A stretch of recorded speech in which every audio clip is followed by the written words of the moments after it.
ആടാ മോനെ, ആവേശം എന്നൊരു സിനിമ കണ്ടിരുന്നു. സോ അതിനെ കുറിച്ചിട്ടാണ് ഇന്നത്തെ ഈ ഒരു video. So let's get started.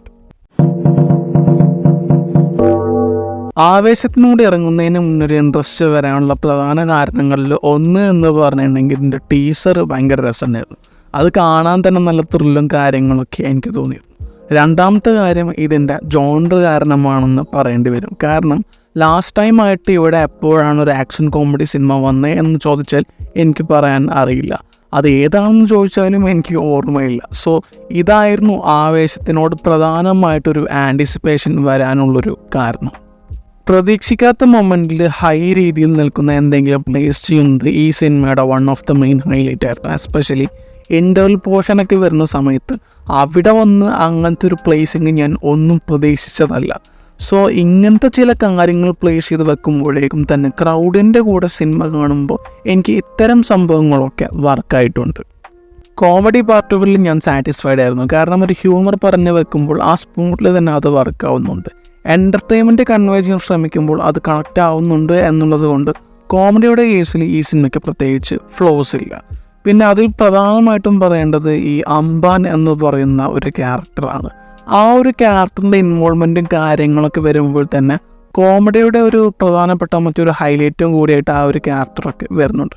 ഈ പറഞ്ഞ പോലെ കോമഡിയുടെ കേസിൽ ഈ സിനിമയ്ക്ക് ഫ്ലോസ് ഒന്നും ഇല്ലെങ്കിലും പ്രധാനപ്പെട്ടൊരു ഫ്ലോ പറയാനുണ്ട്. അത് ഞാൻ അടുത്തൊരു പോയിന്റിൽ പറയാം. ജിത്തു മാധവൻ സിനിമകളിൽ രോമാഞ്ചമാണെങ്കിലും ആവേശമാണെങ്കിലും എനിക്ക് എപ്പോഴും മെയിനായിട്ട് വർക്ക് ആവാതിരിക്കുന്നത് സെക്കൻഡ് ആക്റ്റാണ്. ഇത് ആവേശത്തിനെ കുറിച്ചിട്ടുള്ളൊരു വീഡിയോ ആയത് കാരണം ആവേശത്തിൻ്റെ കാര്യം മാത്രം പറയാം. അതുവരെ ഒരു എൻ്റർടൈൻമെൻറ്റ് രീതിയിൽ പോയ സിനിമയ്ക്ക് ഒരു സീരിയസ് നേച്ചർ വരുമ്പോൾ ഈ ഭാഗങ്ങളിൽ ഈ സിനിമ എനിക്ക് അത്രക്കുണ്ട് വർക്കായിട്ടില്ല. അതിപ്പോൾ ആക്ടിൻ്റെ കാര്യം പറയുമ്പോൾ ഒരു സിനിമയിൽ അതിൻ്റെ ഫസ്റ്റ് ആക്ട് അത്ര ഇമ്പാക്റ്റിൽ വന്നില്ലെങ്കിലും എനിക്ക് വലിയ പ്രശ്നമൊന്നുമില്ല.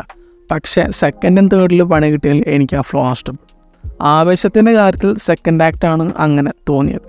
ഈ ബിബിൻ രംഗ നെറേറ്റീവ് പറഞ്ഞു വെക്കുമ്പോൾ ഇവരുടെ ഇടയിൽ ആ പ്രോബ്ലത്തിൻ്റെ സീരിയസ്നെസ് ഒന്നും എഫക്റ്റീവായിട്ട് തോന്നിയിട്ടില്ല. അല്ലെങ്കിൽ ബാക്കി ആക്റ്റുകളെ ട്രീറ്റ് ചെയ്ത അതേ ഒരു പഞ്ച് ഇവിടെ കിട്ടിയിട്ടില്ല. ഫഹദിൻ്റെ പ്രസൻസ് എവിടെയൊക്കെ വരുന്നോ അവിടെയൊക്കെ ഈ സിനിമയ്ക്ക് പിടിച്ചു നിൽക്കാൻ പറ്റുന്നുണ്ട്. ഒരു വയലൻസ് സൈഡ് പ്ലസ് ഹ്യൂമറസ് രീതിയിലുള്ളൊരു ക്യാരക്ടർ ആയതുകൊണ്ടും പെർഫോമൻസിൽ അത് വിസിബിളാക്കാൻ ശ്രമിക്കുമ്പോൾ അത് പലയിടത്തും വർക്കാവുന്നുണ്ട്. ഒരു പക്ഷേ ഒരു ഡല്ലായ സെക്കൻഡ് ആക്ടിന് ശേഷം തേർഡ് ആക്ടിൽ ഇത്രയും എക്സ്പ്ലോസീവായ രീതിയിൽ ഫഹദ് വന്നില്ലായിരുന്നു എങ്കിൽ എനിക്ക് ഈ സിനിമ നല്ല ലെറ്റ് ഡൗൺ ആയി മാറിയേനെ. പക്ഷേ ഈ സിനിമയെ രക്ഷിച്ചത് ഫഹദിൻ്റെ പ്രസൻസ് തന്നെ ആണ്.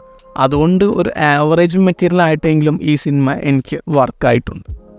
ആവേശത്തിനെ കുറിച്ചിട്ടുള്ള നിങ്ങളുടെ ഒപ്പീനിയൻ കമൻറ്റ് സെക്ഷനിൽ പറയാം. മറ്റൊരു വീഡിയോയുമായിട്ട് പിന്നെ വരാം. Bye guys.